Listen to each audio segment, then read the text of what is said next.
afternoon. My name is Darlen Colon. I'm president of the Christiana Historical Society and also descendant of one of the participants in the resistance of Christiana. And we're here today to tell you the story of the resistance. This resistance actually occurred on September 11th, 1851, and it was a result of the Fugitive Slave Act.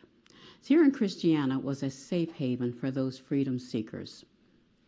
They came here because they could find work here. They found they could actually get paid for their work, have a family, and actually have a life of peace. Unfortunately, here in Christiana, we had a group of men called the Gap Gang. And sadly, they were known for stealing horses, cows, chickens, whatever they could get their hands on. But they found that they could make much more money by stealing people. They began by kidnapping anyone they saw working alone in the fields, any blacks, that they could sell south and make much more money. They had a gentleman in their group called William Paget, who was more or less used as a scout. He would walk through the area in the guise of a tinker, looking for work and looking for new faces in the area. When he saw a new face, he would report back to the Gap Gang, and they would proceed to plan to kidnap this person and then sell them south in Maryland, most likely. We had a gentleman here in Christiana by the name of William Parker, himself at one time a freedom seeker. But once he got here and worked and had his family, he vowed by his own right arm that he would assist anyone who wanted their freedom to maintain their freedom. When he heard of what the Gap Gang was doing, he created his own group. They found the way that the Gap Gang took to Maryland, where they did their selling, and they would lay in wait for these as they came through. They would ambush the Gap Gang, and then they would take back that person they had kidnapped. This created quite a rivalry within these two groups, but William Parker was able to help these people maintain their freedom. And it was through William Paget that they found there were 4 men here in Christiana from the Gorsuch plantation in Baltimore County. Mr. Paget sent word to Mr. Gorsuch that his men were here and that he would assist him in retrieving his property. Mr. Gorsuch used the Fugitive Slave Act, which said as long as he had proper documentation, he could come into a free state and retrieve what he deemed to be his property. So he got his documentation. He brought his son, his nephew, and a few others and went to Philadelphia to the magistrate's office to get the proper documentation, allowing him to come to Christiana. But what they didn't know while they were in the office making plans, there was a man there working. He was an agent for a man named William Still. William Still was known as the father of the Underground Railroad. This gentleman stopped his work. Well, he didn't actually stop. He slowed down what he was doing so he could hear all of their plans. Once he got all the information, he went directly to Mr. Still and told him what he'd heard. William Still told him to get to Christiana and warn them what was coming. He did so. He got on the next train to Christiana, but was a little dismayed because he turned around and saw the Gorsuch party on the same train. He was worried about how he could get word to them before they actually came upon them. Luckily for him, they stopped at Penningtonville. They got off thinking that it would be better for them to sneak up on them and not just arrive on the train. This gave this gentleman time to get to Mr. Parker's house where these gentlemen were staying and warn them what was coming. So, on the morning of September 11th, 1851, at 4 a.m., Mr. Gorsuch made his approach to the Parker home. I think he was forgetting that this was farming country, and at 4 a.m. they are most likely up already, so he did not actually sneak up on them. They were aware of his arrival. He made his approach to the Parker house, and Mr. Parker, his wife, her sister, and her sister's husband, along with these gentlemen Mr. Gorsuch was looking for, had barricaded themselves up in the second floor. Mr. Gorsuch made his announcement and demanded his property. Mr. Parker yelled out, "If it's property you want, please go to the barn. There's horses, cows, chickens. You may take whatever you want because that's property." Well, this angered Mr. Gorsuch. He actually stepped inside the doorway of Mr. Parker's home. Mr. Parker came halfway down the steps, and Mr. Gorsuch demanded his property. Mr. Parker said, "If it's property you want, look around. There's tables, there's chairs. You may take what you want." Well, this really incensed Mr. Gorsuch, and at this point, he started quoting Bible verses to substantiate his view on slavery. He wasn't aware the man he was speaking to was known as the preacher. So for every verse Mr. Gorsuch threw out, Mr. Parker countered. This went on for several minutes before someone in Mr. Gorsuch's party got a little antsy, got a little nervous, and fired off a shot, just missing Mr. Parker. Mr. Parker retreated upstairs. His wife Eliza ran up to the attic and started blowing a fish horn. That was their alarm in the valley that there was danger and that they needed help. She started blowing the horn. Those gentlemen in Mr. Gorsuch's party started shooting at her, but she just got down lower and kept blowing. In the meantime, a few miles up the road at Flour Mill, there were these Quaker gentlemen, Mr. Kastner Hanway, Elijah Lewis, and Joe Scarlett. They heard all the melee going on down there, so they decided to come and see what was going on. Mr. Kastner Hanway was the first to arrive on horseback, and he was met by a federal marshal. His name was Henry Klein. Mr. Klein tried to deputize these gentlemen using the Fugitive Slave Act, which said you could not refuse to assist in the capture of a runaway slave.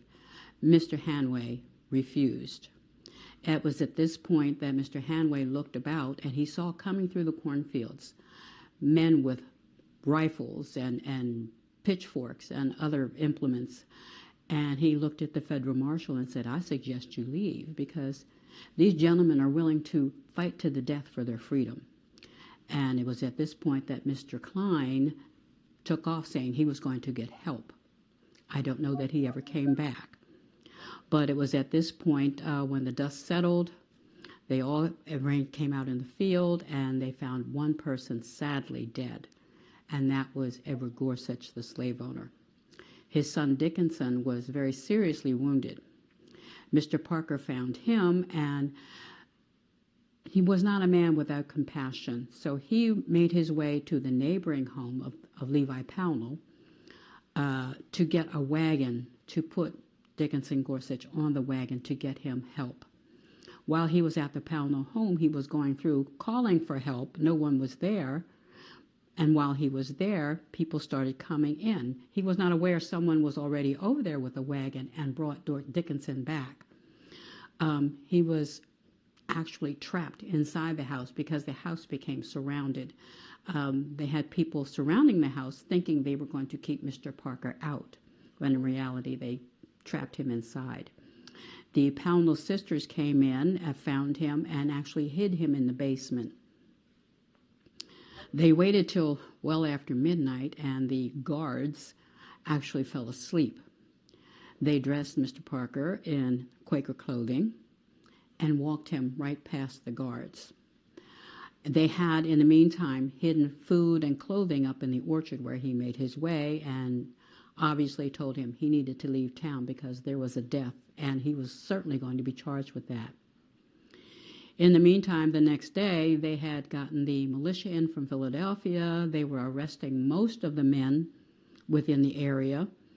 The men of African descent, they took to Zerker's Hotel, where they were taken to the third floor, and they were held there under arrest. They also took Mr. Gorsuch's body there to hold an inquest to look into the cause of his death. At that time, the rail station went directly in front of Zerker's Hotel. So they acquired a cattle car, and they brought all the men, the African-American men, down from the third floor and loaded them onto a cattle car. They took them to Philadelphia, to Moyamensing Prison, where they were to be held for trial. It was at this point that Thaddeus Stevens, attorney, abolitionist, and congressman from Lancaster County, came to Christiana. He spent 3 days at Zerker's Hotel interviewing people to get his line of defense. The trial was to be held in Philadelphia in Independence Hall. He recruited a good friend of his by the name of Lucretia Mott, a well-known abolitionist, suffragette, anti-slavery woman, and she recruited the ladies from her auxiliary. They made clothing for the African American prisoners. They dressed them all alike in blue overalls, white shirts, red, white, and blue neckerchiefs. And to add further insult, when they were brought into the courtroom, Lucretia came in with them and sat with them throughout the trial and knitted. Okay, with the assistance of Thaddeus Stevens and his friend Lucretia Mott, where they went through the trial, and when it was given to the jury, it actually came back in 15 minutes with a not guilty verdict. They were charged with treason, which was a federal offense, and the lawyers wanted to charge them with that because they said it would have been an automatic death sentence, and that would send the message they wanted to send throughout the North that you're not going to mess with the slavery. This sent shockwaves all throughout the South, and of course they were truly angered, especially in Baltimore County where the family of Mr. Gorsuch was, and in particular to his youngest son, Tom. Tom had wanted to come along on this venture. He was in boarding school, and when he found out about the death of his father, of course he was grieving over that, and his roommate, his best friend, helped him through that grief. But when they found out there was a not guilty verdict, and no one was going to be charged with the murder of his father, they became enraged. They talked about vengeance and what they would do and how dare they not be charged with the death of his father. We actually took a trip down to that boarding school. It is now a very fancy restaurant, but they still have the records of the boarding school from that time period. We looked at the records and we found the roster which stated young Tom Gorsuch. Okay, he was there. But we then saw the name of his roommate, a young man by the name of John Wilkes Booth, which sent shockwaves through us. The connection there was just unfathomable. We couldn't really look at that and how history played out because of that. But then we turned our attention to William Parker, who was making his way to Canada. Mr. Parker made it all the way to Rochester, but for some reason could not get across into Canada. And as luck would have it, or as fate would have it, he ran into a man who, they were children together on the same plantation. They were enslaved as children on the same plantation. And this gentleman helped him get across into Canada. And that young man turned out to be Frederick Douglass. So we've had quite an array of characters within this story. Mr. Parker was there for a couple months before he could get his wife Eliza and her sister Hannah to come to Canada, because at one point they were actually arrested, but they were let go with the condition that they be returned to their slave owner in Havre de Grace, Maryland. So there was a driver to take them back. They somehow convinced him to bring them back to Christiana because they wanted to get the children. At that point, Eliza and William Parker had 3 children. And this gentleman saw dollar signs, so he brought them back. And he waited in the carriage. Eliza and Hannah got out of the carriage, went in the front door of the house and out the back door, and were gone. They actually made their way down to Fulton County, or Fulton Township, where they met with a young lady by the name of Nancy. Her father actually was a station master. Her father was not home, and Nancy decided she was going to help these ladies get to freedom. So she got the wagon and took them out, and they met deeply out into the country, an elderly black woman, and she said, "You leave them with me. I know what to do." So Nancy left them with this woman, and They made their way to freedom eventually. As I said, it took them about 3 months to make it to Canada and made it to freedom with William and their husbands. And that's where our story ends. Well, not ends, but a new beginning.